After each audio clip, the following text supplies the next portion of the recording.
반갑습니다. 네, 별로 안 반가우신가 보네요.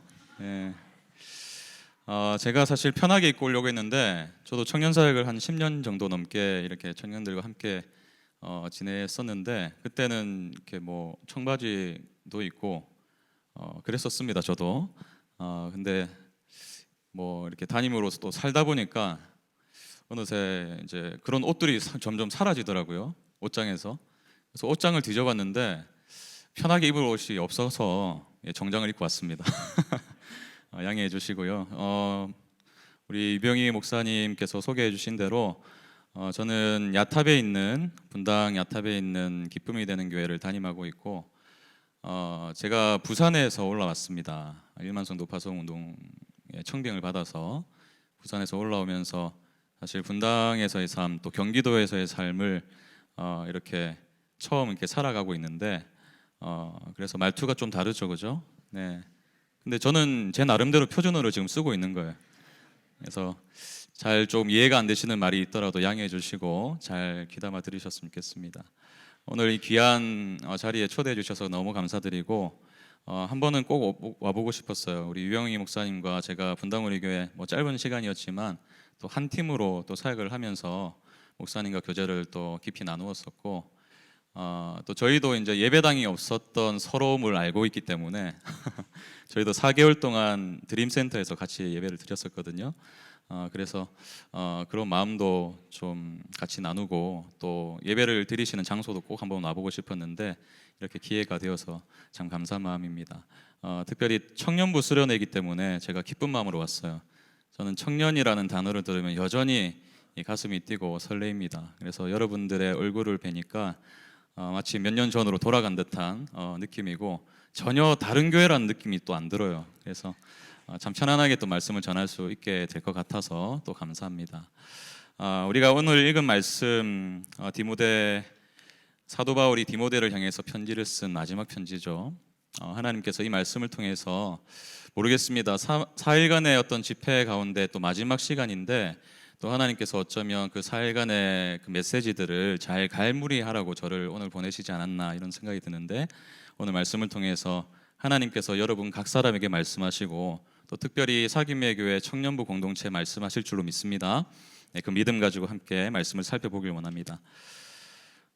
개척을 앞두고 지난 재작년이죠 벌써 2월 달에 분당 우리 교회 이제 홍정길 목사님 원로 목사님이신데 오셨어요. 말씀을 들을 기회가 있었습니다. 이제 개척을 앞두고 있는 이 젊은 목사에게 그분의 말씀이 참 이렇게 주옥같이 들렸어요. 많이 울림이 되었는데 그 중에서 이제 목사님이 이 시대를 바라보시면서 하셨던 말씀이 참 인상이 깊었습니다. 목사님께서 여러 가지 말씀들을 하셨지만 이렇게 말문을 여셨어요. 이 시대가 과연 예수 믿는 사람을 평가할 때 뭐라고 말할까? 예전에 이제 목사님께서 처음에 이제 목회를 시작하실 그 무렵 수십 년 전이겠죠. 그때 이 그리스도인들은 교회 밖 사람들에게 세 가지가 당당했었대요. 그 세 가지가 뭐냐면 예수 믿으면 술 마시지 않는다. 또 예수 믿으면 담배 피지 않는다. 그리고 가장 중요한 가치 예수 믿으면 사람이 정직해진다. 정직. 이 그리스도인들이 누군가 딱 물으면은 그리스도인들은 너무 정직한 사람들이죠 라는 게 세상 사람들의 평가였던 거죠. 근데 이제는 달라졌던 거예요. 세상이 우리를 조롱하고 뭐 술 안 마시고 담배 피는 것 말고 우리가 다른 것이 무엇인가 그러면서 참 미안하다는 말씀하셨어요. 이 복음의 융성기를 당신은 살아오시면서 온갖 혜택을 누리셨는데 이렇게 초라한 교회를 물려준 것 같아서 정직을 잃어버린 교회의 실상은 사실 이 개척을 제가 준비하는 내내 사실 실제로 경험했던 경험이라서 참 많은 공감이 되었습니다. 예배당 장소를 알아보던 중에 제가 가장 많이 들었던 말 중에 하나가 이거예요. 교회는 안 됩니다. 자리가 너무 좋아서 알아보면 그 임대인이 교회는 안 줘요. 저희가 얼마나 많이 들었나 몰라요. 제가 이제 맡았던 그 지역에 안 가본 데가 없습니다. 근데 가는 데마다 이 소리를 듣는 거예요. 그러다 한 번은 너무 답답해가지고 제가 그분께 물었어요.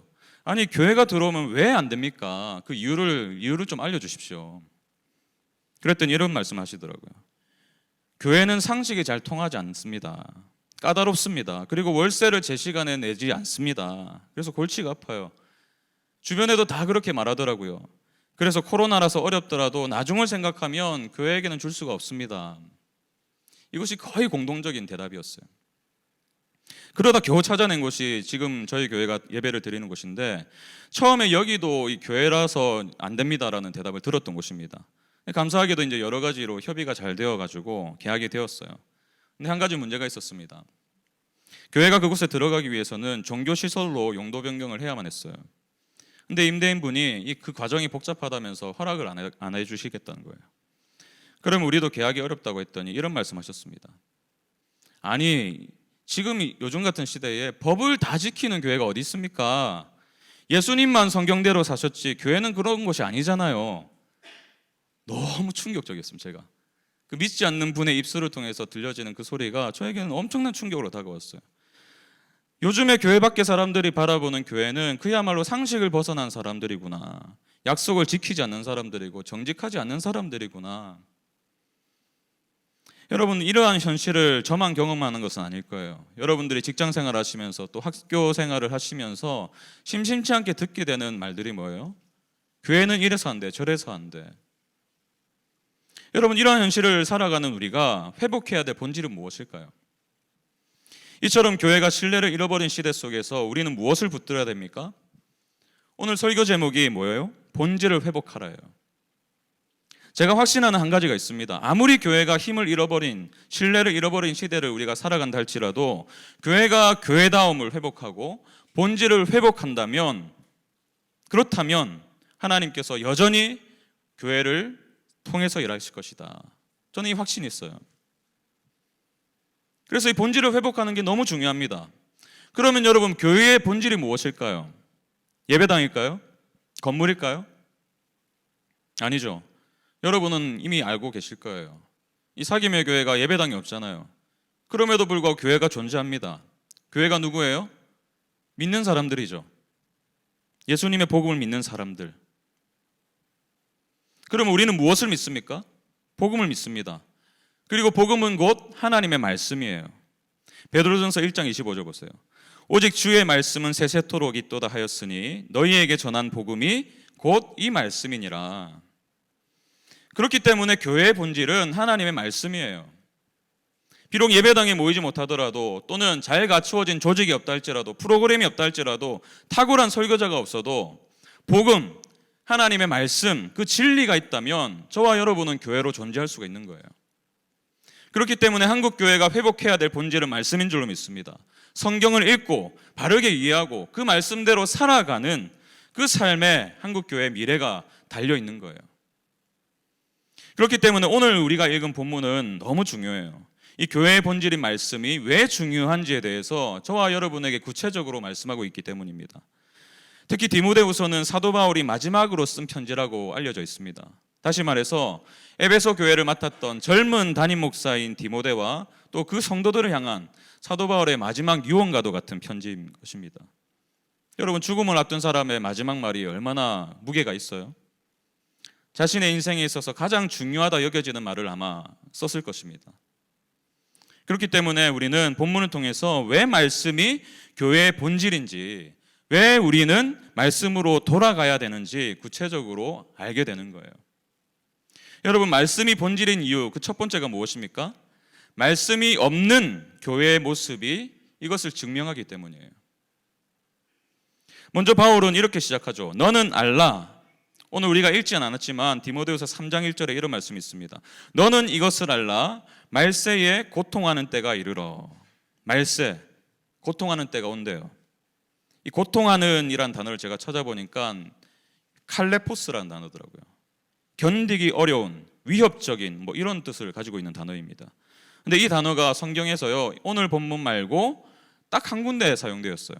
마태복음 8장 28절에 사용되었는데 이런 말씀이죠. 또 예수께서 건너편 가다라 지방에 가심에 귀신 들린 자 둘이 무덤 사이에서 나와 예수를 만나니 그들은 몹시 사나워 아무도 그 길로 지나갈 수 없을 지경이더라. 몹시 사나워, 이게 칼레포스거든요. 마치 야생동물이 위협을 하는 듯한 시대, 성난 파도가 거세게 몰아치는 듯한 시대, 우리는 이 단어의 의미를 파악하면서 말세의 모습이 얼마나 견디기가 어려운 시대인지를 예측할 수가 있는 거예요. 그렇다면 말세가 언제일까요? 우리는 보통 말세라고 하면 세상이 끝난 어느 지점을 떠올리죠. 또는 방송을 통해서 인간으로는 도저히 저지를 수 없는 어떤 번제 소식을 접할 때에 우리가 어떤 말을 하죠? 아유, 말세다 말세. 근데 오늘 본문이 말하는 말세의 의미는 조금 달라요. 물론 앞서 언급한 의미를 다 포함하고 있지만 대부분의 학자들은 예수님의 승천과 재림 사이의 시대를 가리킨다는 것으로 말하고 있습니다. 다시 말해서 현재 우리가 살아가는 이 시대가 바로 말세인 거예요. 그리고 앞으로도 이러한 말세적인 현상이 계속될 것입니다. 언제까지요? 주님께서 다시 오실 그날까지. 그런데 왜 말세가 고통스러운 때라고 말할까요? 최근 세계적으로 발생하고 있는 이상 기후 때문인가요? 아니면 코로나19와 같은 전염병 때문입니까? 물론 자연재해와 전염병은 우리에게 마치 사나운 맹수가 달려들듯이 달려들어요. 그야말로 칼레포스의 시대입니다. 그러나 성경은 말세에 고통하는 때가 오게 되는 그 직접적인 이유를 이러한 것에 두지 않습니다. 개역 개정에는 번역되지 않았지만 2절의 시작은 for, 왜냐하면으로 시작해요. 그리고 그 뒤에 바로 이 단어가 등장합니다. 왜 말세가 고통스러운가? 왜냐하면 사람들, 말세에 고통하는 때가 오게 되는 이유는 바로 사람들 때문이라고 말하고 있어요. 남녀노소 할 것 없이 모든 인간, 저와 여러분을 포함한 모든 사람들, 여러분, 이것이 오늘날 우리가 경험하는 비참한 현실의 직접적인 이유라고 말씀하고 있는 것입니다. 사람들이 어떻다는 거예요? 2절에서 4절을 보시면요, 인간의 악함이 어떠한지를 낱낱이 사도 바울이 고발하고 있어요.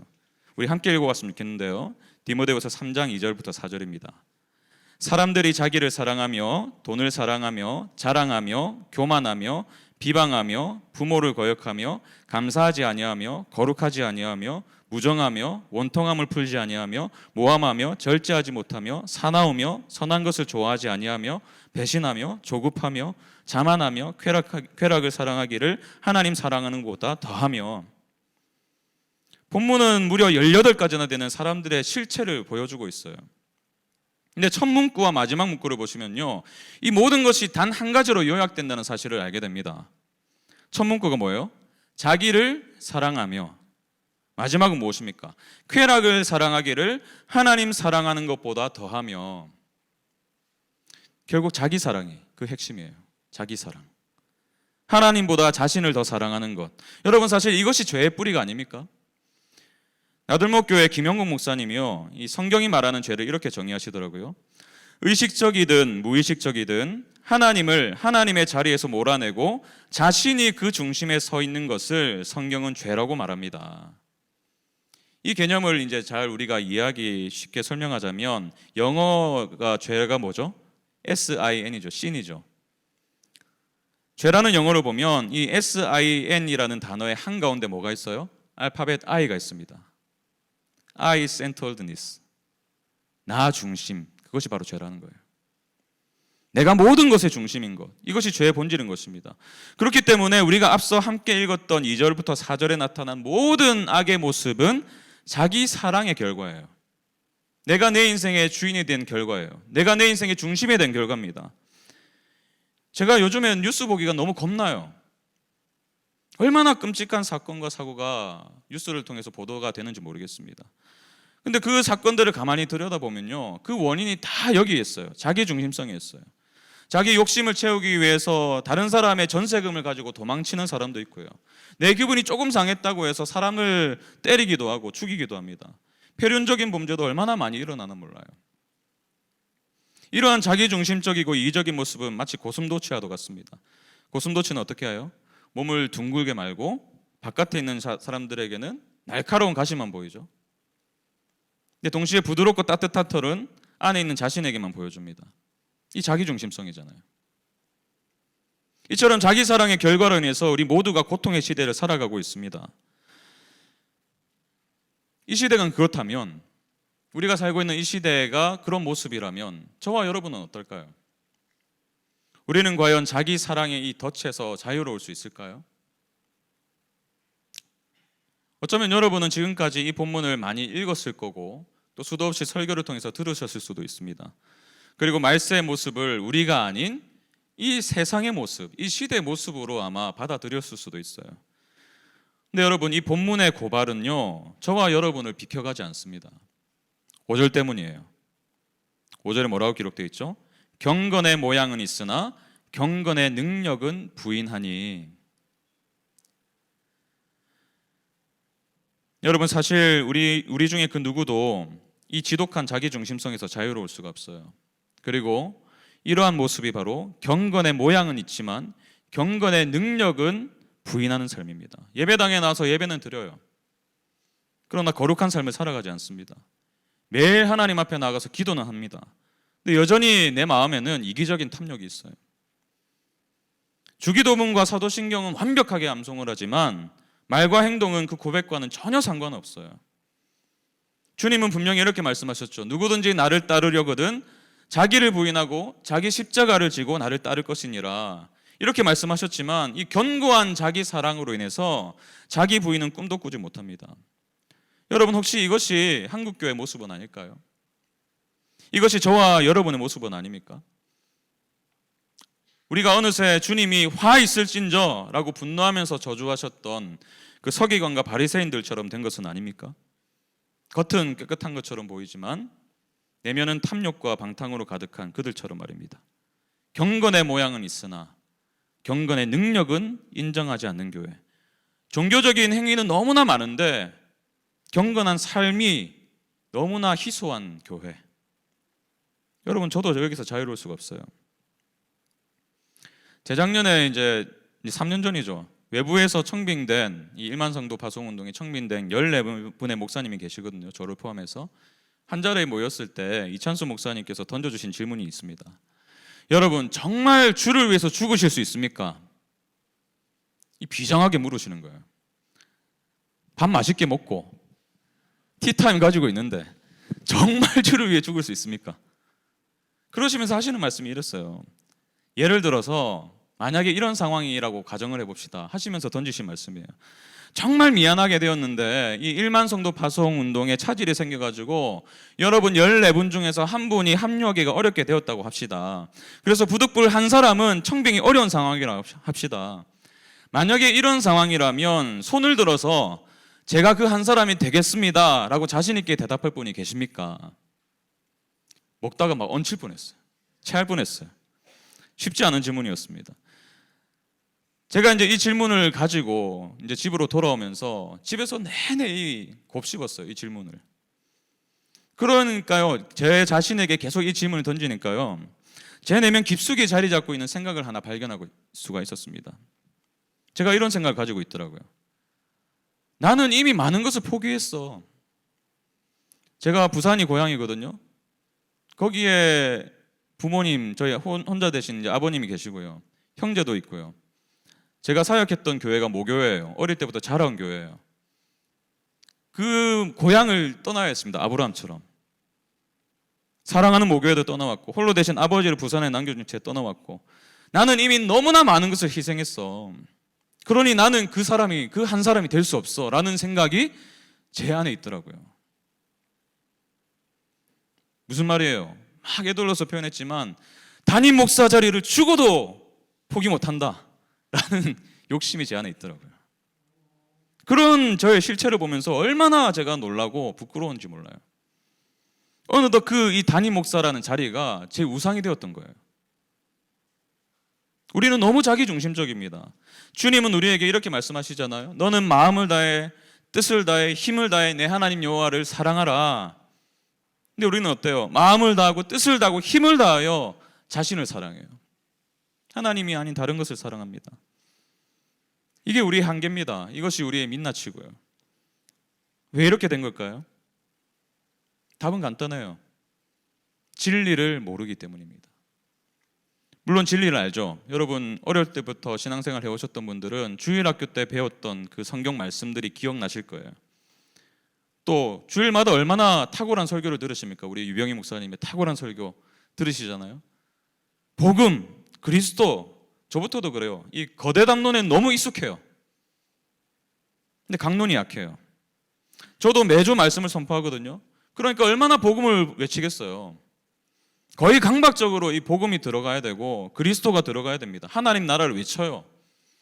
근데 정작 제가 조금이라도 손해를 보는 상황이 오면 이 십자가의 희생, 복음의 가치 온데간데 없는 거예요. 진리를 안다고 말하는데 진리를 모르는 거예요. 바울은 오늘 본문을 통해서 진리를 모르는 사람들이 잘못된 가르침을 전한다고 고발하고 있습니다. 여러분 주목하세요. 이 바울이 말하고 있는 이 사안은요, 교회 밖에서 일어난 일이 아니에요. 당시 에베소 교회에서 일어났던 일입니다. 교회를 다니지만 경건의 모양은 있지만 경건의 능력, 다시 말해서 진리를 따르는 삶을 부인했던 사람들의 이야기를 기록하고 있는 거예요. 6절을 보세요. 그들 중에 남의 집에 가만히 들어가 어리석은 여자를 유인하는 자들이 있으니.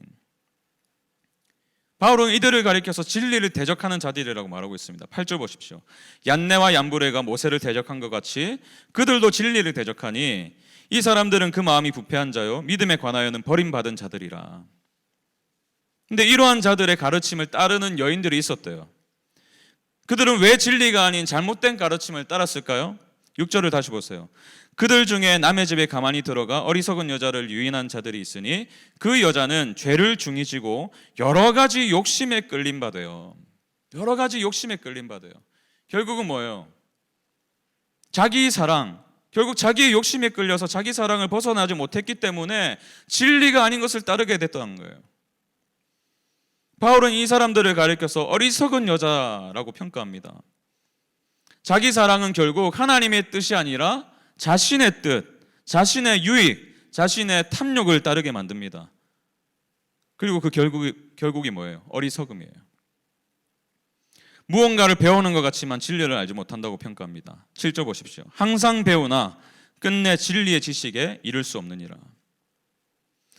결국 진리에 대한 무지가 진리에 맞서는 결과를 가져오게 된다라고 말하고 있어요. 이는 곧 자기 사랑이라는 죄의 본질에서 벗어나지 못하게 만듭니다. 왜요? 뭐가 죄인지 모르기 때문에. 그 진리의 기준이 있어야 되는데 그 진리가 없기 때문에 이것이 죄인지 아닌지도 구별하지 못한다는 거예요. 여러분 어떠세요? 혹시 입술은 늘 하나님의 뜻을 말하지만 결정적인 순간에는 결국에 나의 느낌과 나의 생각을 선택하고 있는 것은 아닙니까? 몇 년 전에 이제 제가 섬기던 청년부에서 설문조사를 한번 했어요. 이 청년 시절에 수많은 고민을 안고 살아가잖아요. 그 고민을 해결하기 위해서 무엇을 찾습니까? 어떤 방법을 통해서 그 고민을 해결하십니까? 이렇게 물어봤더니 대다수가 그래요. 유튜브를 통해서요. 자기계발서를 통해서요. 아니면 친구나 지인의 도움을 받아서요. 성경으로 달려가는 청년은 정말 소수에 불과했습니다. 그리고 중요한 결정일수록 결국엔 내 느낌과 나의 경험과 그것을 통해서 결정을 내린다고 응답하더라고요. 말씀을 읽고 그 말씀을 삶의 기준으로 삼는 청년들이 드문 거죠. 그도 그럴 것이 여러분 일주일에 성경을 한 번도 읽지 않는 경우가 대부분이었어요. 제가 맡았던 청년부만 그런지 몰라도 사김의 교회 청년부는 아니겠죠, 그죠?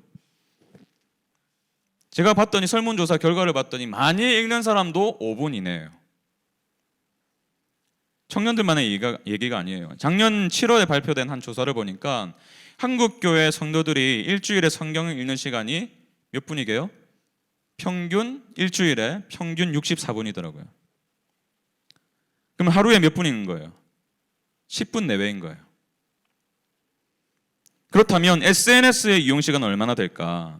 제가 조사를 해봤습니다. 이 정보통신정책연구원이라는 데가 있어요. 여기서 이제 몇 년 전에 발표한 결과를 보니까 평균 SNS 이용 시간이 가장 긴 연령대가 20대였더라고요. 근데 하루 평균 그들이 이용하는 시간이 1시간 7분이래요. 하루 평균. 거의 70분이죠. 아까 몇 분이라고 성경 읽는 시간? 하루에 10분. SNS 보는 시간? 하루에 70분. 사김의 교회는 아마 하루에 70분을 성경을 읽는데 사용하시리라고 믿습니다. 10분 대 70분, 무려 7배 차이예요. 여기에 우리의 모순이 있는 것입니다. 하나님의 뜻을 알고 싶다고 말해요. 근데 성경을 안 읽어요. 자신의 선택에 확신이 없다고 말하는데 내가 뭘 좋아하는지 모르겠어요. 내 선택에 확신이 없어요. 라고 말하는데 우리는 말씀보다 나의 경험이나 주변 사람들의 소리를 더 신뢰해요. 이것이 오늘날 교회가 겪는 가장 큰 비극이라고 저는 생각합니다.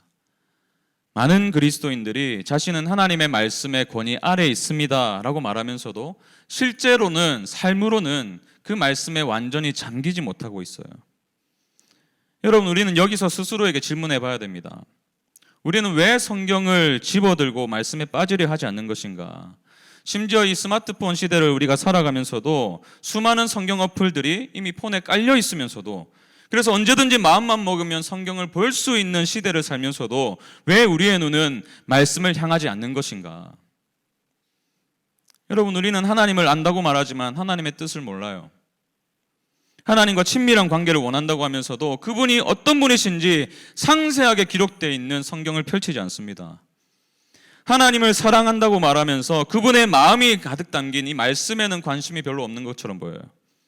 이것이 바로 경건의 모습은 있지만 경건의 능력은 부인하는 삶입니다.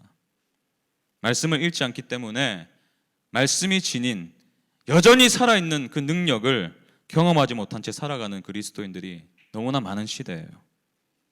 그러다 보니까 우리의 선택은 늘 자신의 영역 안에서만 머물러요. 자기의 바운더리를 넘어선 선택을 하기가 너무 두려운 거예요.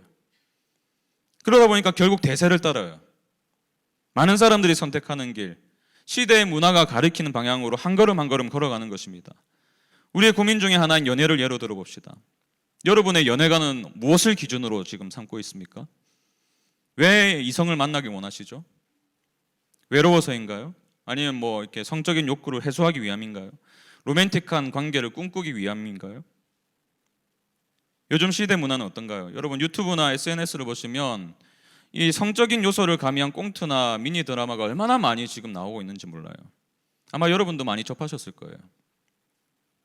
이런 매체들이 던지는 메시지가 뭐예요? 몸은 나의 본능을 분출하기 위한 도구다. 즐기기 위한 도구다. 사랑하면 괜찮다. 감정에 충실하라. 네 느낌을 신뢰하라. 성적 자기결정권을 가지라.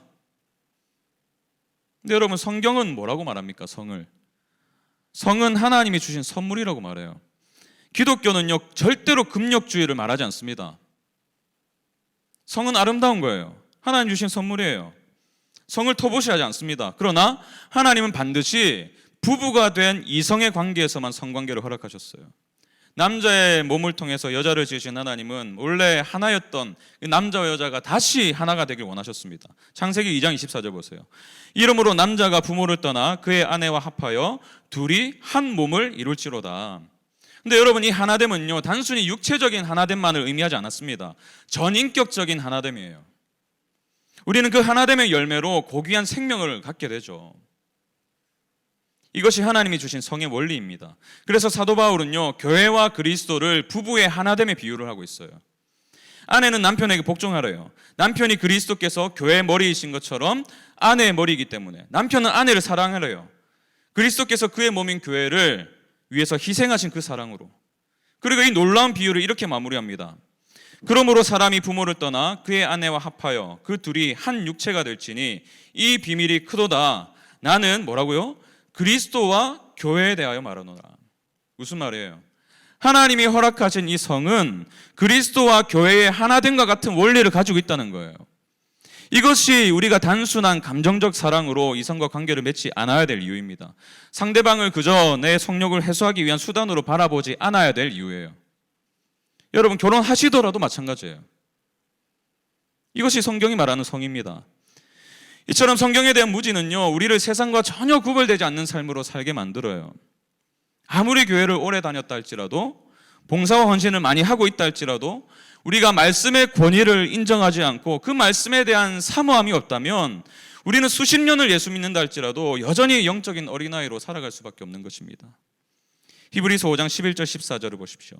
멜기세덱에 관하여는 우리가 할 말이 많으나 너희가 듣는 것이 두나무로 설명하기 어려우니라. 때가 오래되었으므로 너희가 마땅히 선생이 되었을 터인데 너희가 다시 하나님의 말씀의 초보에 대하여 누구에게서 가르침을 받아야 할 처지이니 단단한 음식은 못 먹고 젖이나 먹어야 할 자가 되었도다. 이는 젖을 먹는 자마다 어린아이니 의의 말씀을 경험하지 못한 자요 단단한 음식은 장성한 자의 것이니 그들은 지각을 사용함으로 연단을 받아 선악을 분별하는 자들이니라. 믿은 지 오래되었는데 여전히 미성숙한 이유를 뭐라고 말하고 있어요? 의의 말씀을 경험하지 못한 것에 두고 있습니다. 여러분, 선악을 분별하는 방법은 오직 말씀으로 훈련받는 것밖에 없어요. 이것이 바로 말씀이 교회의 본질인 첫 번째 이유입니다. 그런가 하면 두 번째 이유는 이것입니다. 말씀을 지닌 교회가 세상을 구원하기 때문입니다. 한번 따라해 봅시다. 말씀을 지닌 교회가 세상을 구원한다. 여러분 잘 들으세요. 정치적 이념 위에 있는 교회가 세상을 구원하는 게 아니고요, 자기 사랑을 벗어나지 못한 채 기복신앙이 가득한 교회가 세상을 구원하는 것이 아닙니다. 오직 진리 위에 선 교회가 세상을 구원할 수 있습니다.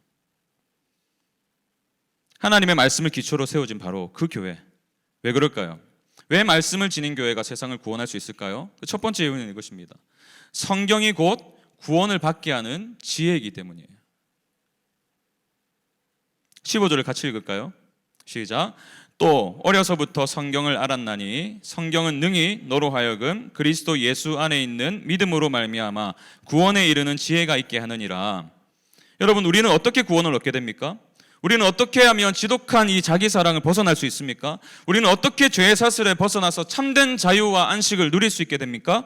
오직 성경이 주는 지혜가 이를 가능하게 합니다. 15절. 성경은 능히 너로 하여금 그리스도 예수 안에 있는 믿음으로 말미암아 구원에 이르는 지혜가 있게 하느니라. 성경은 능히 구원에 이르는 지혜가 있게 하느니라. 아멘이십니까?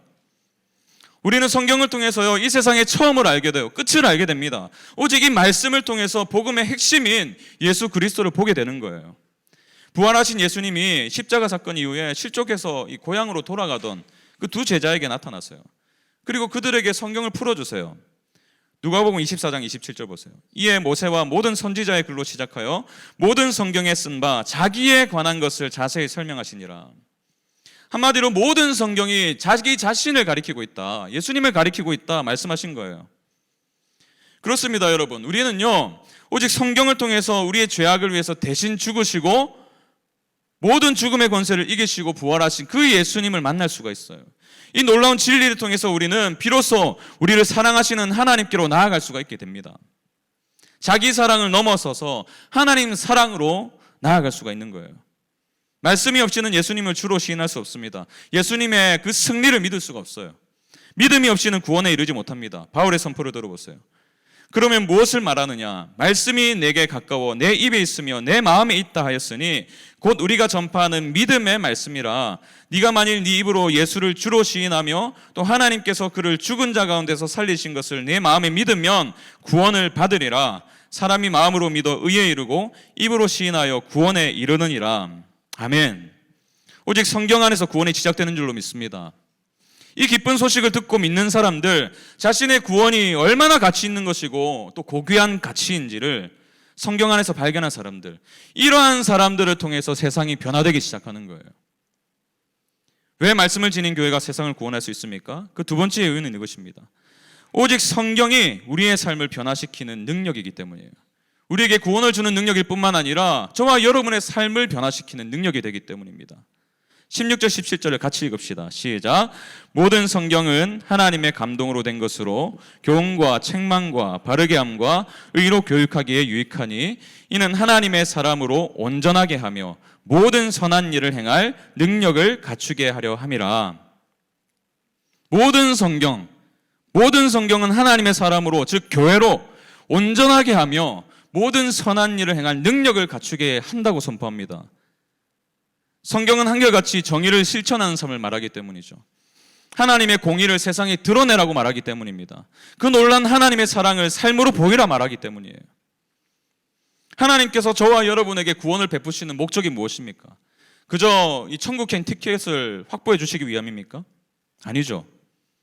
사도 베드로는 우리를 어두운 데서 불러내어서 기이한 빛에 들어가게 하신 그 이유를 주님의 아름다운 덕을 선포하게 하려 함이다 라고 선포합니다. 그 선포는 입술을 열어서 복음을 전함과 동시에 그 진리가 진짜라는 사실을 삶으로 증명하는 거예요. 베드로전서 2장 12절. 너희가 이방인 중에서 행실을 선하게 가져 너희를 악행한다고 비방하는 자들로 하여금 너희 선한 일을 보고 오시는 날에 하나님께 영광을 돌리게 하려 함이라. 여러분, 결국 생명력 있는 교회의 특징이 무엇일까요? 성도들의 변화된 삶이에요. 여러분의 삶이 변할 때 그 교회가 생명력이 있는 교회가 되는 거예요. 세상과 구별된 삶을 살아가는 자들, 본문의 표현을 빌리자면 선한 일을 행하는 삶을 살아가는 사람들, 이것이 바로 구원받은 자들의 특징입니다. 구원은 단순히 죽은 다음에 영원히 죽지 않는 세상에서 영원토록 살아가는 게 아니라 하나님의 통치 가운데 영원히 살아가는 거예요. 그렇다면 이 땅에서부터 그 하나님의 통치를 우리는 누리며 살아갈 수 있는 존재들입니다. 여전히 연약해요. 부족합니다. 그러나 우리를 향하신 하나님의 사랑과 그 십자가로 인해서 드러난 예수님의 은혜를 굳게 믿고 하나님이 세상을 다스리는 방식으로 정의와 공의를 따라 이 땅의 일상을 살아가는 게 당연하다고 말씀하시는 거예요. 하나님은 이러한 한 사람 한 사람을 통해서 이 세상을 치유하시고 회복하실 줄 믿습니다. 근데 여러분, 한국교회는 이와 반대로 가는 듯해요. 왜 그럴까요? 성경이 우리의 삶에 가장 유익하다는 사실을 믿지 않기 때문입니다. 여러분, 여러분의 삶을 한번 가만히 관찰해 보시면 여러분은 아마 여러분의 삶에 유익이 되는 일이라면 뭐든지 할 준비가 되어 있을 거예요. 왜 그렇게 영어 성적을 올리려고 공부를 하십니까? 수많은 자격증을 이미 가지고 있으면서 더 많은 자격증을 위해서 왜 그렇게 돈과 시간을 투자하시죠? 워라밸이 보장된 직장을 구하기 위해서 왜 그렇게 노력을 하십니까? 결국 뭐예요? 나의 유익이잖아요. 근데 우리만이 아니라 세상 모든 사람들이 이것을 위해서 살아가요. 유익이 보장된 것이라면요, 아낌없이 투자합니다. 근데 이러한 유익들은 유통기한이 있죠. 이 모든 것을 다 이루었다 해도 그것이 우리의 삶의 진정한 유익이 아니라는 사실을 우리는 인생을 살아가다가 곧 발견하게 될 거예요. 근데 성경은 뭐라고 말씀하세요? 성경이 영원하다 말씀하세요. 성경이 주는 그 가치가 영원한 가치다고 말씀하세요. 이사야 40장 8절 같이 읽습니다. 풀은 마르고 꽃은 시드나 우리 하나님의 말씀은 영원히 서리라 하라. 여러분, 이 땅에 몇십 년 가치가 있는 게 진정한 가치입니까? 아니면 영원한 가치가 있는 것이 진정한 가치입니까? 무엇이 여러분의 삶에 유익한가요? 한번 생각해 보세요. 성경은 우리에게 교훈을 주면서 때로 책망합니다. 선악을 구별하기 힘든 이 시대를 살아가면서도 우리가 무엇이 바른 길인지, 어떤 길로 가야지 그것이 생명이 있는지를 우리에게 알려줘요. 우리의 삶을 근원부터 변화시킵니다. 그러다 보니까 아무리 어려운 상황을 마주하더라도 그 고통을 이겨낼 수 있는 힘을 갖게 해요. 우리의 진정한 삶의 능력이 되는 거예요. 저에게도 그렇습니다. 제 인생에 있어서 가장 힘든 때가 언제였냐고 저에게 물으신다면 저는 생각하지 않고 2016년이라고 말할 것 같아요. 왜 그러냐면 그해 3월에 이제 사랑하는 둘째가 태어났거든요. 이래봬도 자녀가 3명 있는 사람입니다. 둘째 아들이 태어났어요. 기쁨과 감격을 가지고 분만실에 들어갔어요. 근데 제가 아이의 모습을 보고 굉장히 당황했습니다. 다리가 굉장히 심하게 이렇게 안쪽으로 휘어져 있었거든요. 그리고 등에 이제 뭔가 길게 달려 있었어요. 왜 그런가? 병명을 알 수도 없었습니다. 처음에는 50일도 되지 않은 그 갓난아기를 안고 막 이 병원 저 병원을 정신없이 뛰어다녔어요. 서울의 한 대학병원을 통해서 비로소 병명을 알게 됐는데 이 아이가 이제 척추신경의 끝부분이 손상된 채로 태어난 거예요. 그래서 이 발목 아래와 또 방광과 직장의 기능을 잃은 채로 태어났어요. 신경이 죽었기 때문에. 막 그래가지고 정신없이 병원을 이렇게 다니고 있는데 아이가 태어난 지 한 달쯤 되었을 때 어머니께서 부산에 같이 살고 있었거든요. 이 어머니께서 이제 저를 부르시더라고요. 병원에 갔더니 직장암이래요. 어머니 발병 이후로 진짜 처음부터 끝까지 선택의 연속이더라고요. 이 가족이 아프면요, 진짜 선택할 게 많습니다. 이 병원이 좋을지 저 병원이 좋을지, 뭐 항암을 해야 될지 아니면 수술을 해야 될지. 아이는 아이대로 그렇고 어머니는 어머니대로 그렇고 정말 끝이 보이지 않았어요. 여러분, 제 팔뚝보다 작은 아기를 그 어른들이 눕는 그 침대, 그 수술 침대에 눕히고 혼자 수술실로 보내야 되는 그 아버지의 마음이 쉽지 않았어요. 정말 괴로웠습니다. 차라리 제가 대신 그 자리에 눕고 싶었어요. 누구보다 건강하셨거든요, 저희 어머니가. 근데 무기력하게 호흡기를 꽂은 채로 이 손과 발이 점점 부어가시는 그 모습을 보는 게 쉽지가 않았습니다. 그러면서 제가 얼마나 하나님께 삿대질을 했나 몰라요. 왜 나에게 이런 아픔을 주시냐고. 우리 아이는 무슨 죄냐고. 우리 어머니 정말 그 평생을 교회를 위해서 헌신하시고 주님을 위해서 사셨거든요. 이렇게 헌신하신 분에게 왜 이러한 고통을 주십니까? 근데 그럴 때마다 이 말씀을 주시더라고요. 로마서 8장 38절 39절입니다. 내가 확신하노니 사망이나 생명이나 천사들이나 권세자들이나 현재일이나 장래일이나 능력이나 높음이나 깊음이나 다른 어떤 피조물이라도 우리를 우리 주 그리스도 예수 안에 있는 하나님의 사랑에서 끊을 수 없으리라. 재진아, 내가 그래도 너를 사랑하고 있어. 내가 너를 사랑한다. 이 말씀을 통해서 계속 그 마음을 주시는 거예요.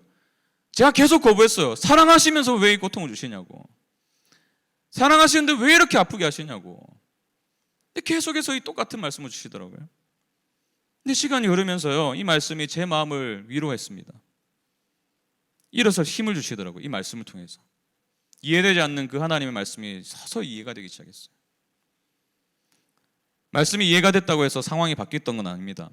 어머니가 그 해 소천하셨어요. 돌아가셨어요.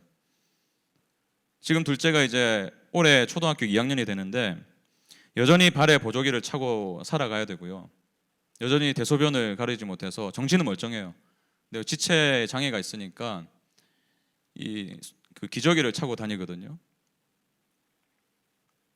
근데 이 말씀이요, 오늘도 저를 버티게 해요. 아니, 버티게 할 뿐만 아니라 그것을 넘어서서 저희 둘째를 향한 하나님의 사랑을 기대하게 만들더라고요. 나를 향한 그 하나님의 메시지가 그러했다면 우리 둘째가 유신인데요, 유신이를 향한 그 하나님의 마음도 동일한 하나님의 사랑이 있구나. 내가 책임질 수 없기 때문에 하나님께서 책임지시겠구나. 그 믿음이 생기는 거예요. 말씀이 우리의 삶을 변화시킵니다. 말씀이 낭망할 수밖에 없는, 절망할 수밖에 없는 그 구렁텅이 같은 인생에서 우리를 건져줘요. 말씀이 새로운 소망으로 우리를 안내합니다. 여러분, 이것을 믿으셔야 돼요. 말씀만큼 우리의 삶에 유익한 것은 없어요. 말씀이 우리를 온전하게 하고요, 모든 선한 일을 행한 능력을 갖추게 하는 줄로 믿습니다. 왜 그래요? 그 이유를 16절에서 이렇게 말해요. 모든 성경은 하나님의 감동으로 된 것으로. 이 감동으로 되다는 말은요, 하나님께서 숨을 불어 넣으셨다는 말이에요. 성경 그 자체에 하나님의 숨결이 담겨 있대요.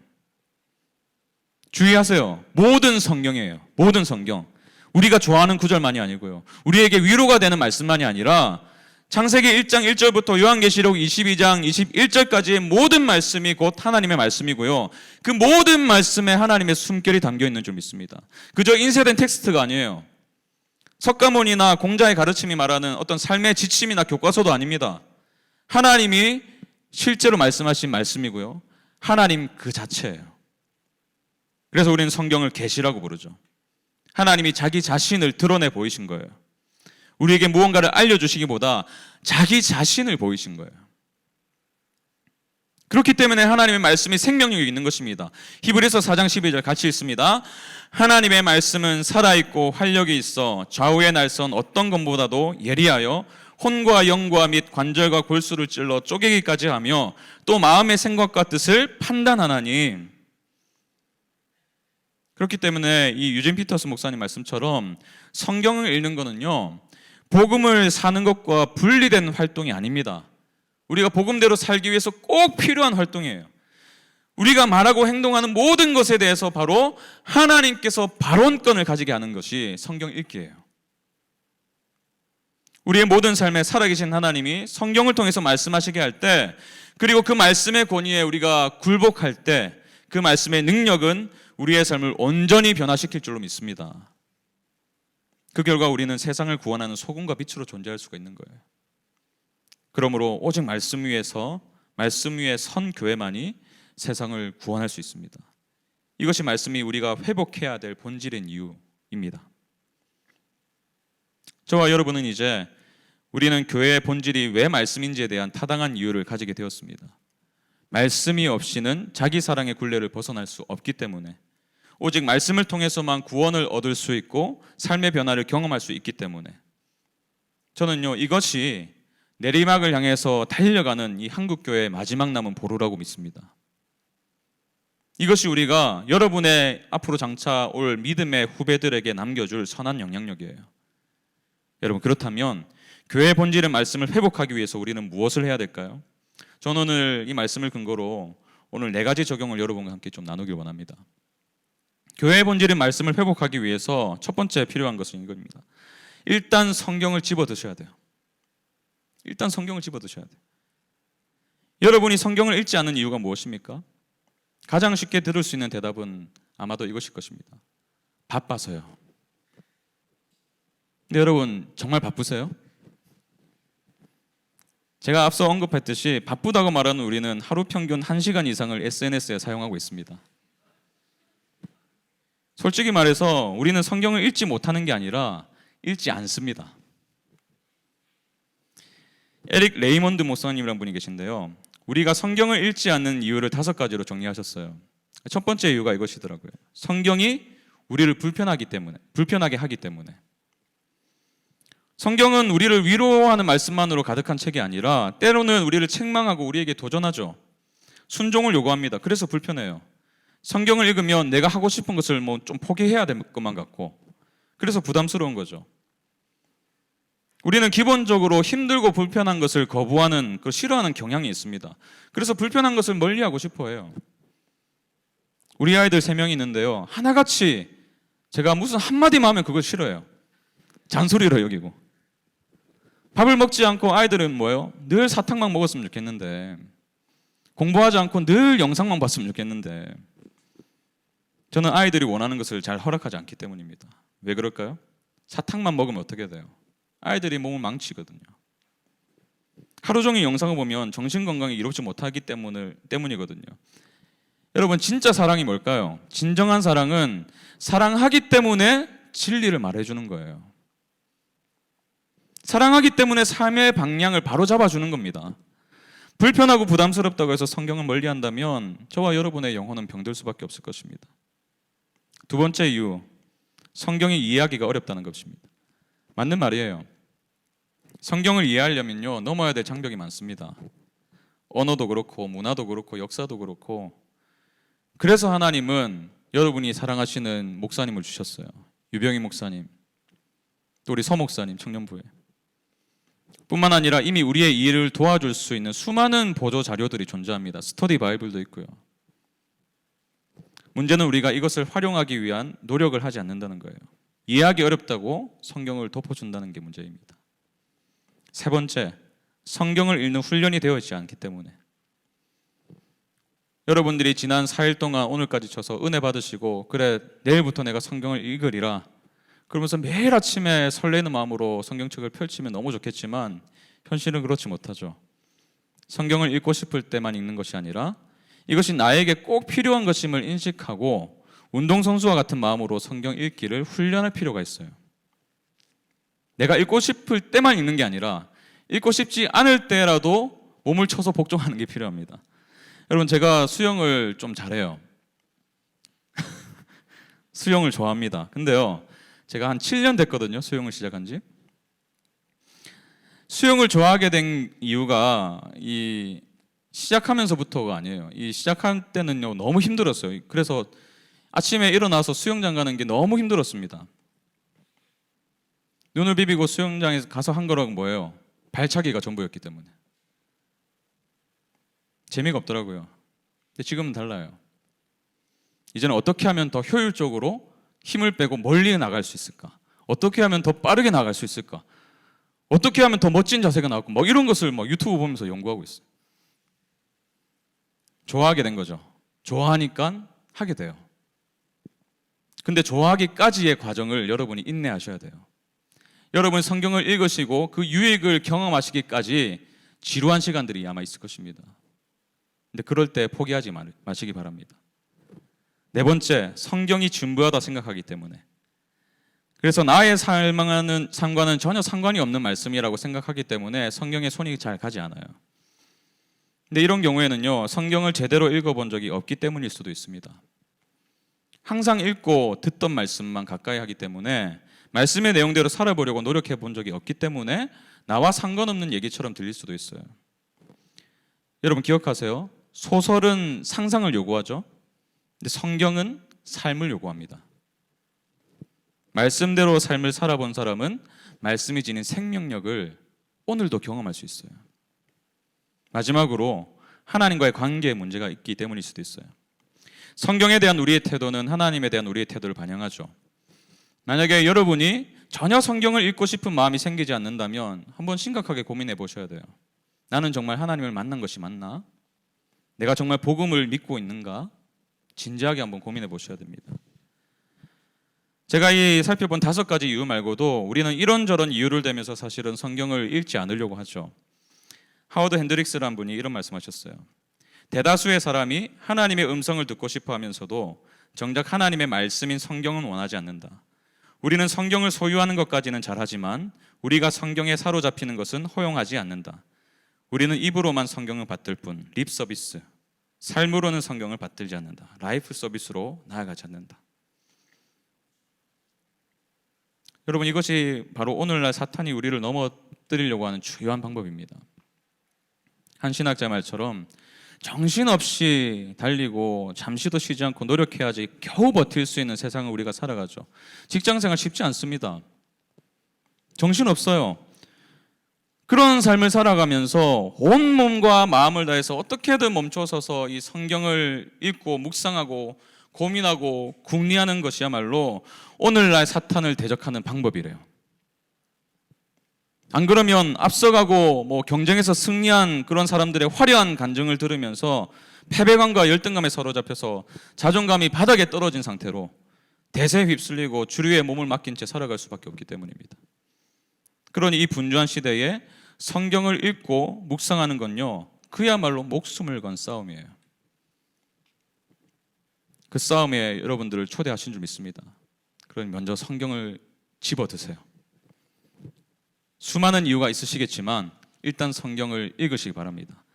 두 번째, 교회 본질의 말씀을 회복하기 위해서 마음이 깨어지도록 기도하셔야 돼요. 존 파이퍼 목사님이요, 우리가 성경에 담긴 진리를 온전히 깨닫기 위해서 반드시 필요한 게 한 가지가 있다 말합니다. 기도예요. 이분이 이것을 초자연적 행위로서 성경 읽기라고 표현하더라고요. 다시 말해서 하나님께서 우리를 도와주셔야 우리의 마음이 깨어지고 우리가 읽는 그 말씀을 깨달을 수가 있다는 거예요. 앞서 말씀드렸지만 엠마오로 가는 두 제자에게 주님께서 성경을 풀어주셨죠. 그때 그들의 마음이 뜨거워졌습니다. 주님이 그들의 마음을 열어주셨기 때문에 그 말씀이 깨달아진 거예요. 하나님은 우리의 마음에 빛을 비추시는 분이십니다. 바울은 사람들이 말씀을 믿지 않는 이유를 이렇게 말하죠. 그 중에 이 세상의 신이 믿지 아니한 자들의 마음을 혼미하게 하여 그리스도의 영광의 복음의 광채가 비치지 못하게 함이니 그리스도는 하나님의 형상이니라. 그러나 하나님은 우리의 마음에 빛을 비추셔서 말씀 가운데 드러난 하나님의 영광을 보게 하실 줄 믿습니다. 고린도후서 4장 6절, 어두운데 빛이 비치라 말씀하셨던 그 하나님께서 예수 그리스도의 얼굴에 있는 하나님의 영광을 아는 빛을 우리 마음에 비추셨느니라. 이것을 구하셔야 돼요. 그리고 우리 마음의 눈을 밝히시도록 기도하셔야 됩니다. 다윗처럼요. 시편 119편 18절을 보시면 이러한 말씀이 있어요. 내 눈을 열어서 주의 율법에서 놀라운 것을 보게 하소서. 여러분이 아침에 눈을 뜨면 성경을 읽으시기 전에 이 말씀 붙들고 기도하세요. 주님, 오늘도 저의 눈을 열어주셔서 이 말씀에서 놀라운 것을 보게 하여 주십시오. 이 한마디가 여러분의 눈을 뜨게 하고 여러분의 그 말씀을 가치로 두는 삶을 살아가게 할 줄로 믿습니다. 세 번째, 교회의 본질의 말씀을 회복하기 위해서 성경의 권위를 인정하셔야 돼요. 우리는 전통적인 권위가 무너진 시대를 살고 있습니다. 권위하면 막 경기를 일으키는 시대예요. 반면에 자신의 선택과 결정을 가장 중요하게 여기는 시대를 살아가죠. 그러다 보니까 겉으로는 성경을 존중하는 것 같지만 실제로는 여전히 자아를 최고의 권위에 둘 때가 많아요. 성경이 꼭 필요하죠. 왜요? 나의 결정을 지지해주는 중요한 근거가 될 수 있기 때문에. 내가 이미 다 결정을 내렸어요. 그리고 나서 이제 목사님 찾아가죠. 목사님, 이거 하면 맞을까요? 한 것과 똑같아요. 조언을 구하는 것이 아니라 자신을 지지해주는 사람들을 찾아다니는 것처럼 성경을 볼 때 우리가 이러한 태도로 볼 수가 있다는 것입니다. 내 뜻과 주장을 전혀 굽히지 않고 오히려 말씀을 가지고 내 뜻을 관철시키려 할 때가 많아요. 저도 이런 경험이 있는데요. 제가 청년 때 한 9개월 정도 호주에서 살았던 경험이 있습니다. 당시 친한 교회 후배가 호주에 이제 왔어요. 그 친구의 소개로 이제 한 선교 단체에 머물면서 사역을 도와줬었는데 저는 이제 한 2달 정도 머물다가 이제 그만두었는데 그 친구는 이제 이후에 진행되는 그 선교 단체에서 진행하는 선교 훈련을 받을 생각이었습니다. 문제는 이 친구가 이 훈련비를 충분히 가지고 있지 않았다는 거예요. 그러면서 원화로 한 100만 원 정도가 필요하대요. 왜 그 말을 저에게 했을까? 근데 제 통장에 하필 그때 100만 원이 있었거든요. 마음이 쓰이더라고요. 사실 제가 호주에 올 때 사랑하는 저의 이모님이 100만 원을 주셨어요. 기쁨으로 후원해 주셨어요. 그리고 꼭 필요한 곳에 쓰라 이렇게 말씀하셨거든요. 근데 전혀 기억이 나지 않다가 그 친구가 그 말을 하니까 기억이 나더라고요. 그 돈은 사실 남은 체류 기간을 위해서 꼭 필요한 돈이었습니다. 그래서 이 100만 원을 그 친구의 이 훈련비로 후원을 한다는 게 너무 가혹하게 느껴지는 거예요, 저한테. 근데 하나님은 그 친구에게 흘려보내라는 마음을 지속적으로 주셨습니다. 근데 그게 하기 싫었어요. 그래서 기도했습니다. 하나님, 정말 하나님의 뜻이거든 제가 내일 읽을 성경 구절에서 100이라는 숫자를 보여주십시오. 여러분, 이거는 기도가 아니라 거의 반항이죠. 아니 뭐 내일 어떤 본문을 제가 읽을지 모르잖아요. 그리고 그 본문에 무슨 숫자가 나올지 그 확률이 얼마나 되겠어요. 그리고 100이라는 수가 나올 확률이 얼마나 될까요?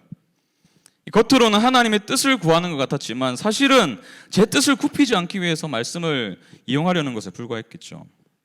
근데요, 다음날 제가 깜짝 놀랐어요. 두려웠습니다.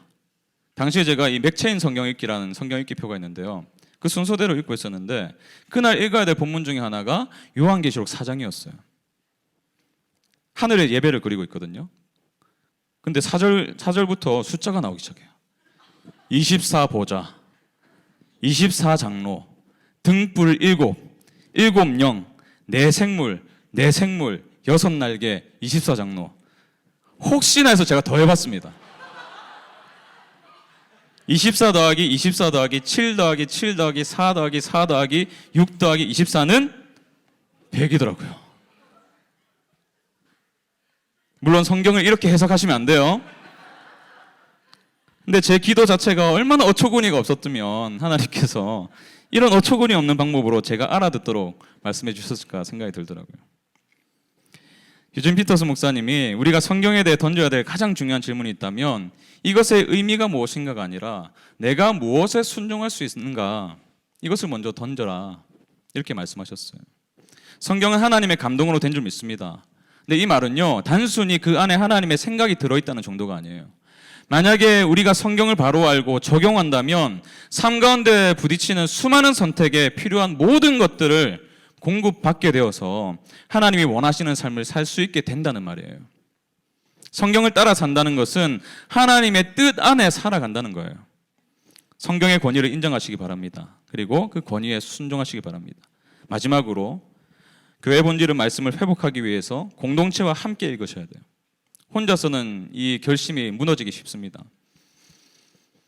우리는 하늘에서 뚝 떨어진 존재가 아니에요. 3000년이 넘는 세월 동안 하나님의 말씀에 의해서 형성된 거룩한 공동체인 교회의 일부입니다. 예수님을 개인의 구조로 영접했지만 동시에 주님은 우리를 믿음의 공동체인 교회로 부르셨어요. 수많은 믿음의 선배들은 함께 말씀을 들었고 그 말씀을 개인적이라기보다 공동체로 받았습니다. 그래서 교회는 언제나 성경이 우리를 위한 책이라고 믿어왔어요. 그래서 이것이 우리에게 무슨 의미가 있는가, 그것을 먼저 물었지 나에게 무슨 의미가 있는가를 먼저 묻지 않았어요. 그래서 여러분이 성경을 읽으시면요, 너희라는 그런 복수형의 그 구절들을 많이 보실 텐데 이 사도 바울이 쓴 서신서도 그렇고 대부분이 개인적으로 썼다기보다는 그 공동체를 위한 말씀으로 주신 거예요. 그렇기 때문에 오늘날도 여러분이 말씀을 받으실 때에, 말씀을 읽고 그 마음에 받으실 때에 우리 공동체를 향한 말씀으로 받으셔야 됩니다. 개인 묵상하는 건 너무나 필요한 시대죠. 근데 이에 못지않게 청년 공동체 함께 성경을 읽어가시는 게 너무나 중요한 시대입니다. 이 큐티가 이제 유익이 있지만 단점도 있죠. 이 자의적인 해석으로 흐를 수가 있어요. 내 마음대로 해석할 수가 있거든요. 그래서 내가 묵상한 것들을 조원들과 함께 나눌 때 그 말씀의 묵상이 배가가 되고 더 풍성해지는 것을 경험할 수 있습니다. 리더들만 그렇게 해서 되는 게 아니고 여러분 각자가 그렇게 하셔야 돼요. 말씀을 마무리하겠습니다. 미국의 저명한 사회학자인 로드니 스타크라는 분이 쓰신 책이 있는데요, 기독교 승리의 발자취라는 책이 이제 번역돼서 출간되었어요. 근데 이 책의 내용을 보시면 어떻게 기독교가 세계 최대의 종교가 될 수 있었는가, 그것을 이제 역사적으로 증명해주고 있거든요. 특별히 이제 우리가 주목해야 될 부분이 165년, 서기 165년에 로마 제국을 흔든 역병입니다. 뭐 천연두였다는 말도 있는데 무슨 병인지 알 수가 없어요. 근데 분명한 건요, 이 역병이 15년 동안 지속되면서 당시의 인구의 4분의 1 또는 3분의 1이 사망했다는 겁니다. 우리도 이제 코로나19라는 그런 심각한 전염병을 경험했잖아요. 이 당시는 어땠을까요? 얼마나 혼란스러웠을까요? 감염된 사람들을 어떻게 무슨 조치를 취해야 될지도 전혀 알지 못했던, 치료할 생각조차 하지 못했던 이 갈레노스라는 의사가 있는데요. 이 굉장히 유명한 의사였습니다. 근데 그가 이 전염병 앞에서 로마를 떠났어요. 시골로 갔습니다. 무서워가지고. 피신하지 못한 사람들이 할 수 있는 유일한 일은 뭐였냐면 감염자들과의 접촉을 피하는 거였어요. 1차적인 증상이 일어나면 죽도록 내버려 둬야만 했습니다. 근데요, 그 이후에 한 세기 후에 또 다른 유병이 로마를 뒤덮었대요. 그 당시의 상황을 알렉산드리아라는 지역의 주교인 디오니시오스라는 분이 이렇게 묘사했어요. 역병이 처음 발발했을 때 그들은 환자들을 내쳐버렸고 가족들에게서도 피신하였다. 아직 죽지도 않은 환자들을 도로에 내다버렸고 매장하지 않은 시신들을 오물처럼 취급했다. 그들은 그렇게 해서라도 끔찍한 질병의 확산과 감염으로부터 달아나려고 했지만 별짓을 다해도 역병을 피하는 것이 역부족임을 깨닫게 되었다. 이게 역사적인 기록입니다. 근데요, 그 당시의 문헌을 살펴보면 교회는 달랐다고 합니다. 그리스도인들의 반응은 가족들도 보이지 못한 행동을 했대요. 의사도 정치인도 철학자도 로마를 다 버리고 도망갈 때에 그리스도인들만이 아픈 자들을 위해서 남았답니다. 서로를 돌보았고 간호했대요. 더 나아가서 믿지 않는 사람들, 그들 주변의 이웃들에게도 섬김의 손길을 뻗쳤습니다. 그로 인해서 많은 이들이 전염병에서 회복될 수가 있었대요. 당시에 믿지 않는 사람들의 사이에는 어떤 소문이 퍼졌냐면 교회에 가면은 기적을 경험할 수 있다.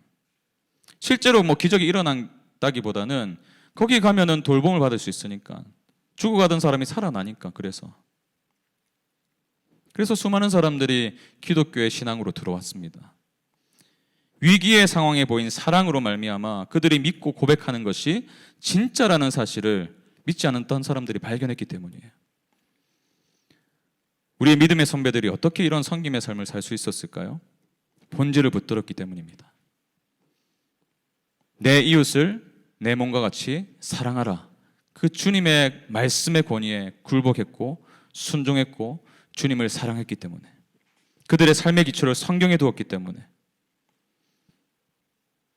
저는 오늘도 한국교회 위기를 살아가고 있는 우리가 말씀의 권위를 회복할 때, 말씀이 정말 우리의 삶의 본질이라는 것을 우리가 받아들이고 믿을 때 우리를 통해서 이 일을 이루실 줄로 믿습니다. 이 사회를 구원하고, 너무나 혼탁한 시대를 살아가지만 여전히 빛과 소금으로 우리를 부르신 그 주님의 놀라운 사랑과 은혜가 우리를 통해서, 여러분을 통해서 이 땅을 덮어 나가실 줄로 믿습니다. 우리 그 믿음 가지고 이 찬양으로 함께 좀 나아갔으면 좋겠어요. 주님, 오늘 말씀을 통해서 우리에게 주신 그 마음, 하나님께서 주신 그 마음으로 받아들이고 우리가 이 고백을 주님께 드리길 원합니다. 말씀 앞에 서길 원하고, 또 그 말씀의 그 놀라운 능력 앞에 우리가 순복함으로 살아가는 인생이 되게 하여 주시옵소서. 우리 그 기도하는 마음으로 이 찬양을 주님 앞에 올려드립니다.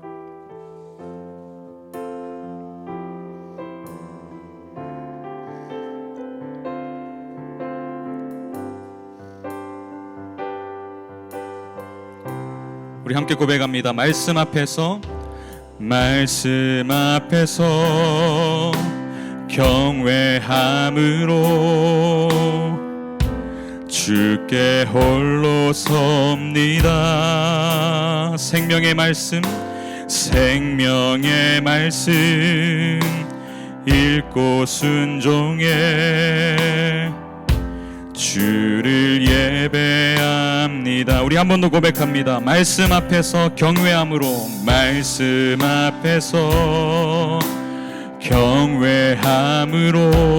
주께 홀로 섭니다.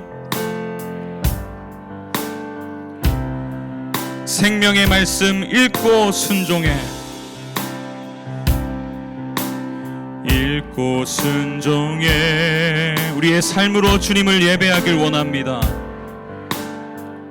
우리 믿음으로 고백합시다. 기록된 말씀, 기록된 말씀, 힘이 있어서 진리로 우리 거룩해 하며, 거룩한 말씀 세세 영원히 복음이 되어 말씀하시네. 하나님 말씀에 두려워 떠는 자, 그 말씀에 생명을 거는 자, 한 사람 찾으시는 주님의 약속을 믿어. 하나님 말씀에 운명을 거는 자, 운명을 거는 자, 순종하며 주 따라가는 자, 주 따라가는 자, 영원한 하나님 나라, 하나님 나라 이뤄갈 주의 교회여. 우리 다시 한번 고백합니다. 하나님 말씀에, 하나님 말씀에 두려워 떠는 자, 그 말씀에 생명을 거는 자, 생명을 거는 자, 한 사람 찾으시는 주님의 약속을 믿어. 하나님 말씀에 운명을 거는 자, 순종하며 주 따라가는 자, 주 따라가는 자, 영원한 하나님 나라 이뤄갈 주의 교회여. 일어나라.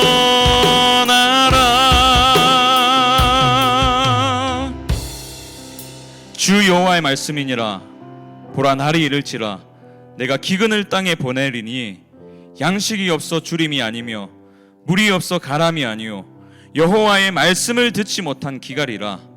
사람이 이 바다에서 저 바다까지 북쪽에서 동쪽까지 비틀거리며 여호와의 말씀을 구하려고 돌아다녀도 얻지 못하리니 그날에 아름다운 처녀와 젊은 남자가 다 갈아여 쓰러지리라. 여러분, 오늘날처럼 말씀이 풍성한 시대가 없었어요. 중세 때는요, 성직자 외에 성경을 소유할 수 없었습니다. 읽을 수도 없었고요. 근데 지금은 누구나 말씀을 읽을 수 있고요, 말씀을 스마트폰 안에 저장해둘 수도 있습니다. 원하기만 하면요, 알람 설정해두고 읽을 수도 있어요. 근데 읽지 않아요. 말씀의 홍수인 시대를 살아가면서도 말씀을 읽지 않아서 말씀을 듣지 못합니다. 그로 인해서 우리의 영적인 갈증이 깊어져 가고 있어요. 말씀이 없기 때문에 자기 사랑을 버리지 못하고, 말씀이 없기 때문에 빛으로서의 삶을 살지 못합니다.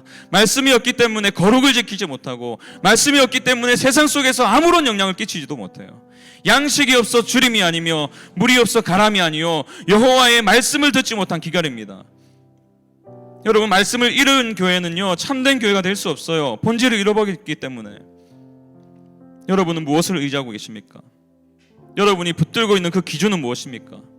이 질문에 대한 답이 말씀이 아니라면 이 시간에 돌이키길 바랍니다. 회복해야 돼요.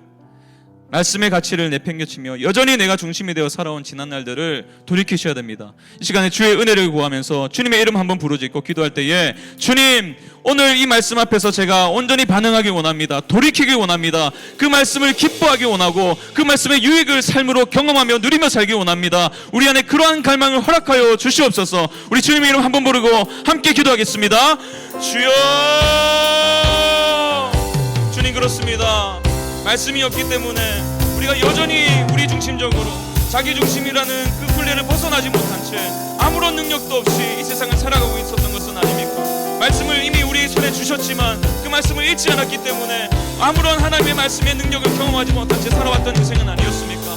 하나님의 뜻을 알기 원한다고 하면서도 늘 주님 우리의 중심에는 여전히 내 욕심 때문에, 내 탐욕 때문에, 나의 어떠한 원함 때문에 주님의 말씀이 아닌 다른 것들이 우리의 삶의 기준이어 살아온 것은 아닙니까?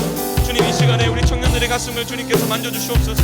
이들의 심령을 주님 다시 한 번 더 깨우쳐주시고 다시 한 번 더 주님께로 돌이킬 수 있도록 도와주시고, 하나님의 말씀의 가치를 이들의 삶에 정말 영원한 생명으로 가지고 하나님 그 가치를 붙들고 살아갈 수 있는 청년들이 될 수 있도록 주님 인도하여 주시옵소서. 하나님, 우리 사귀게 되는 교회 청년부가 정말 주님의 말씀이 흥하는 청년부가 되길 원합니다. 말씀에 그들의 삶의 기초를 두는 사람들이 넘쳐나는 청년부가 되길 원합니다. 그래서 이 혼탁한 시대를 밝히 비추며 이 혼탁한 시대의 방향을 제시해 줄 수 있는 그런 사람들이 될 수 있도록 주님 인도하여 주시옵소서. 하나님, 우리 한 사람 한 사람의 인생을 주님께서 살펴주시고 이들의 삶을 주님 간섭하여 주시고 성령께서 날마다 그 말씀에 대한 갈망을 허락하셔서 눈을 뜨면 주님의 말씀으로 달려가게 하시고, 하나님, 아무리 직장생활이 힘들고 바쁘고 어렵다 할지라도, 아무리 학업이 하나님 바쁘다고 할지라도, 하나님, 우리의 인생의 가장 중요한 가치가 무엇인지를 깨닫게 하셔서 그 말씀으로 살려가는 우리 모두가 될 수 있도록 도와주시옵소서. 함께 있기 원합니다. 공동체가 함께 나서서 이것을 독려하며 격려하며 살아가길 원합니다. 우리 청년부가 정말 주님의 말씀으로 다시 한 번 더 일어서고 올 한 해 주님께서 주신 그 말씀 가운데 우리 삶의 기초를 들 수 있도록 우리 각 사람의 마음을 바꾸어 주시고 변화시켜 주시길 원합니다. 그로 인해서 하나님의 놀라운 말씀이 능력으로 살아 숨쉬는, 그래서 내 삶을 변화시키는, 근원적으로 변화시키는 그 능력의 말씀이 되면 우리가 경험하며 살아갈 수 있는 우리 귀한 청년부가 될 수 있도록 인도하여 주시옵소서. 이 시대의 청년들을 일깨워 세울 수 있는 그런 능력의 사람들로 세워주시고, 하나님, 이들이 결혼한 이후에 하나님께서 허락하신 그 삶을 살아가는 그 모든 삶의 과정 속에서 하나님의 말씀을 기준으로 끝까지 붙들고 살아가는 우리 귀한 청년들이 될 수 있도록 주님께서 인도하여 주시옵소서. 함께 하실 주님을 찬양합니다. 우리를 그렇게 인도하시고 함께 동행하실 주님을 기대합니다. 우리 각 사람의 삶에 찾아가 주시고 방문해 주시고 말씀하여 주시옵소서. 그 말씀의 능력을 드러내어 주시옵소서. 하나님, 함께하여 주시옵소서. 우리 한 가지 더 기도하실 때에요, 주님, 말씀이 중심이 되어서 우리의 삶이 변화되길 원합니다. 정말 우리의 삶에 직장 생활에 너무 찌들어가지고 어느덧 기쁨을 잃어버리고 내일이 오는 것이 두렵고, 정말 내가 그리스도인이 맞는지, 교회에서는 너무 찬양도 열심히 하고 기도도 잘 드리는데 직장에서는 왜 그렇게 위축되어서 살아가는지, 구원의 기쁨과 소망을 잃어버린 것은 아닌지, 주의 말씀이 다시 한 번 더 우리의 심장에 박힐 때에 그 기쁨과 소망이 회복될 줄로 믿습니다. 주님은 우리를 영원한 사랑으로 초대하시고 우리를 향해 이렇게 외치세요. 너희는 귀를 기울이고 내게로 와서 들으라. 그리하면 너희의 영혼이 살리라. 너희는 귀를 기울이고 내게로 와서 들으라. 그리하면 너희 영혼이 살리라. 하나님은 그저 외치신 것만이 아니라 직접 이 땅에 오셨어요. 말씀이 육신이 되어 우리 가운데 거하심에 우리가 그의 영광을 보니 아버지의 독생자의 영광이요 은혜와 진리가 충만하더라. 예수 그리스도, 말씀이신 그분은 우리에게 이렇게 말씀하셨습니다. 내 안에 거하라. 나도 너희 안에 거하리라.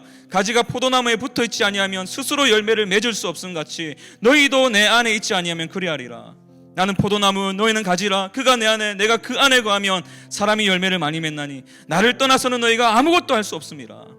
너희가 내 안에 거하고 내 말이 너희 안에 거하면 무엇이든지 원하는 대로 구하라. 그리하면 이루리라. 오직 하나님의 말씀만이 우리의 능력입니다. 그 말씀을 떠나서는요, 우리가 아무것도 할 수 없다고 말씀하셨어요. 주님, 우리가 너무나 무기력한 인생을 살아갔다면 어쩌면 우리의 삶에 말씀이 없었기 때문은 아닙니까? 말씀이신 하나님, 예수 그리스도, 그 진리가 우리 안에 희소하게 된 것은 아닙니까? 하나님, 우리를 향한 영원한 편지이며 영원한 그 사랑의 편지이며 그 고백, 영원토록 함께 하시겠다 약속하신 그 하나님이 직접 써놓으신 그 자기 속에서 이 성경, 주님, 이 삶에, 우리의 삶에 주님의 말씀이 있길 원합니다.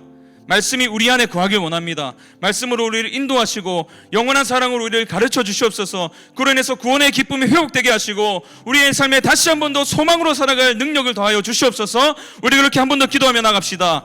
아버지 하나님, 그렇습니다. 우리의 삶에 능력이 사라진 이유, 하나님, 기쁨이 사라진 이유, 소망이 사라진 이유가 무엇에 있습니까? 우리가 주님의 말씀 안에 거하지 않았기 때문은 아닙니까?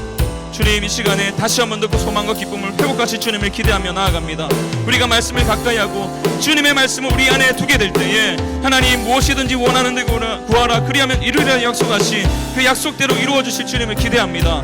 하나님 우리가 주님을 떠나서는 아무것도 할 수 없다고 말씀하셨는데 하나님 우리가 주님을 우리의 삶에 거하실 때에 주님의 말씀을 붙들고 살아갈 때에 우리가 능히 우리의 직장 생활을 능력 가운데 이루어갈 수 있고 하나님 우리의 학업을 주님이 주신 그 꿈과 비전으로 달려갈 수 있게 될 줄로 믿습니다. 하나님 우리의 능력이신 그 말씀이 우리의 삶의 중심이 될 수 있도록 도와주시고 주님 이 말씀을 우리가 온전히 받아들여서 주님 매일매일 내 삶의 연약함을 고백하며 내가 할 수 없음을 고백하며 그러나 주님께서 나와 함께 하실 때에 내가 능치 못함이 없다는 그 말씀과 약속을 믿으며 나아갈 수 있도록 도와주시고 그 믿음대로 살아가는 우리 모든 청년들이 될 수 있도록 인도하여 주시옵소서. 말씀이신 하나님께서 이 땅에 오시고 그 말씀이신 당신께서 십자가에 못 박혀 죽으시고 말씀이신 당신께서 부활하셨다면 하나님 그 승리를 이미 그리스도를 통해서 우리에게 주셨다면 하나님 우리의 일상이 그 승리로 가득한 일상이 되길 원합니다. 하나님이 그 부활의 능력과 소망이 우리의 삶을 뒤덮는 삶을 살아갈 수 있도록 도와주시고 우리 청년 한 분 한 분의 인생 가운데 정말 하나님께서 역사하시는 것을 경험함으로 인해서 우리가 서로의 삶을 통해서 하나님의 역사하심을 보게 하시며 하나님 서로의 나눔을 통해서 서로의 삶의 고백을 통해서 우리 청년부가 더욱더 견고하게 세워져 갈 수 있는 이 한 해가 될 수 있도록 주님 인도하여 주시옵소서. 하나님 모든 삶을 주님께 내어 맡기며 하나님 모든 인생의 방향을 주님의 말씀을 기준으로 삼고 살아가는 우리 청년들이 될 수 있도록 주님 인도하여 주시옵소서. 그래서 주님 복음에 대한 믿음이 흔들린 자들이 있었다면 하나님 이 공동체의 나옴으로 인해서 구원의 기쁨을 회복하게 하여 주시옵소서. 하나님 인생을 살아가면서 여러가지 어려움으로 시험에 들고 절망에 빠진 인생들이 있었다면 다시 한 번 더 말씀이 회복되어서 소망이 회복되는 그 놀라운 기적을 경험할 수 있도록 인도하여 주시옵소서. 그로 인해서 하나님의 살아계심을 맛보고 하나님의 살아계심과 동행하심을 경험하는 우리의 삶이 될 수 있도록 주님 인도하여 주시옵소서. 우리 마지막으로 기도하실 때에 오늘의 여러분의 마음에 주신 그 마음들이 그저 공허한 구호로만 그치지 않길 원합니다. 주님 당장 내일부터 말씀을 한 절이라도 읽게 해주십시오. 우리 사귐이 되는 교회 청년부가 정말 공동체적으로 말씀을 묵상하게 되길 원합니다. 올 한 해 말씀의 기초를 둔 교회가 되길 원합니다. 그래서 주님 우리 청년들이 정말 그 능력을 경험하고 자신의 인생을 주님께 기꺼이 내어 맡기고 진로도 그렇고 직장 생활도 그렇고 삶의 여러 가지 정황들 속에서 날마다 부딪히며 살아가는 우리의 인생이지만 그래서 넘어지기도 하지만 그럴 때마다 내 인생을 붙들고 계시는 하나님의 말씀이 있으므로 내가 안전하다, 나에게 여전히 소망이 있다, 그 믿음의 고백을 서로에게 할 수 있는 귀한 공동체로 세워주시옵소서. 우리 그렇게 이 사귐이 되는 교회 너무나 귀한 청년들 한 사람 한 사람이 불일 때 일어나서 하나님 이 교회를 통해서 구원의 역사가 일어나게 하시고 이 교회를 통해서 하나님의 놀라운 살아계심을 모두가 맛볼 수 있도록 올 한 해 주님 이 공동체를 사용하여 주시옵소서.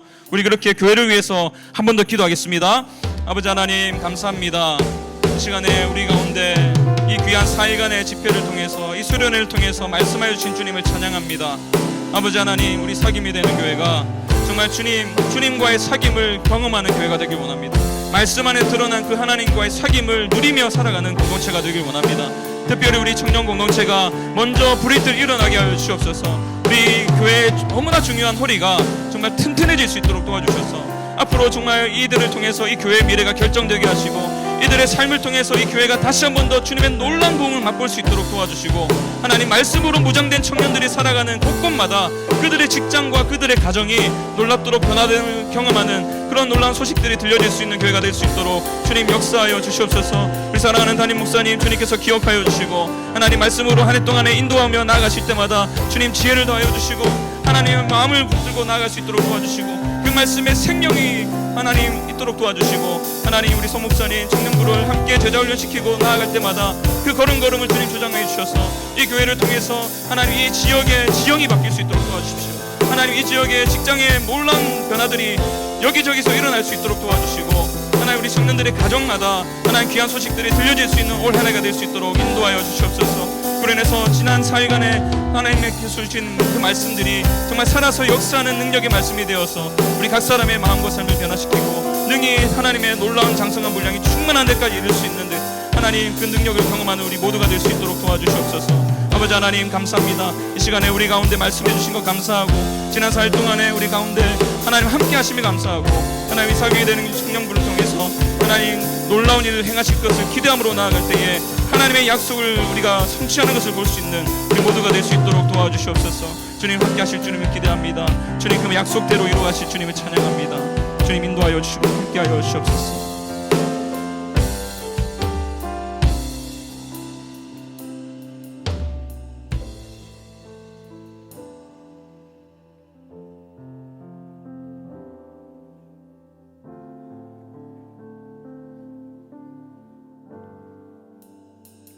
하나님 말씀에 두려워 떠는 자, 그 말씀에 생명을 거는 자, 한 사람 찾으시는 주님의 약속을 믿어. 하나님 말씀에 운명을 거는 자, 순종하며 주 따라가는 자, 영원한 하나님 나라 이뤄갈 주의 교회요. 우리의 삶을 드리며 다시 한번 하나님 말씀에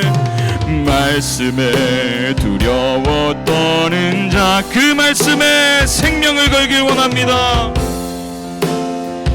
주님 그 한 사람이 제가 되길 원합니다. 한 사람 찾으시는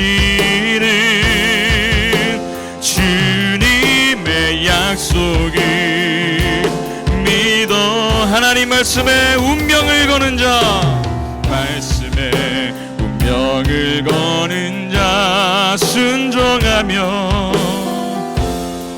주 따라가는 자, 영원한 하나님 나라 이루어갈 주의 교회요.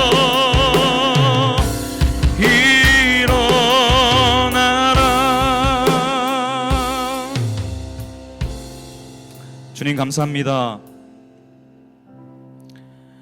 하나님을 사랑할 수도 없었던 우리를 먼저 사랑하시고 세상과는 철저하게 구별된 존재로 우리를 불러주시되 이 세상을 변화시키고 회복시킬 사명을 허락하신 은혜를 찬양합니다. 세상이 볼 때 우리는 참 부족한 존재 같고 늘 평가받을 수밖에 없는 그런 위치에 있는 우리 청년들이지만, 그러나 주님이 우리를 보실 때 그렇게 보시지 않는 줄로 믿습니다. 우리를 강한 군사로 부르시고 이 세상을 능히 변화시킬 수 있는 하나님의 백성으로 부르셨기에 우리가 우리의 정체성을 확신하며 우리의 일상을 살아가길 원합니다. 하나님 한 번의 집회가 우리의 삶을 변화시키지 못하지만 매일매일 말씀이 우리의 삶을 능히 바꿀 수 있는 줄로 믿습니다. 하나님, 사기미교회 청년부가 4일간의 저녁 집회를 통해서 그 주셨던 하나님의 음성을 마음에 새기고 우리의 삶으로 나아가길 원하오니 우리의 걸음걸음마다 성령께서 동행하여 주시고 그 말씀대로 살아갈 수 있는 능력을 매일매일 공급해 주셔서 우리의 일상 속에서도 승리하는 인생 살아갈 수 있도록 인도하여 주시옵소서. 우리 서김이 되는 교회가 올 한 해 말씀 붙들고 나아가길 원합니다. 말씀의 견고한 반석 위에 선 교회가 될 수 있도록 축복하여 주시고 하나님 그 말씀의 능력을 경험하는 복된 교회가 될 수 있도록 함께하여 주시옵소서. 모든 영광 주님께 올려드리오며 살아계신 예수님 이름으로 기도합니다. 아멘. 우리 하나님께 감사와 영광의 박수 올려드립니다.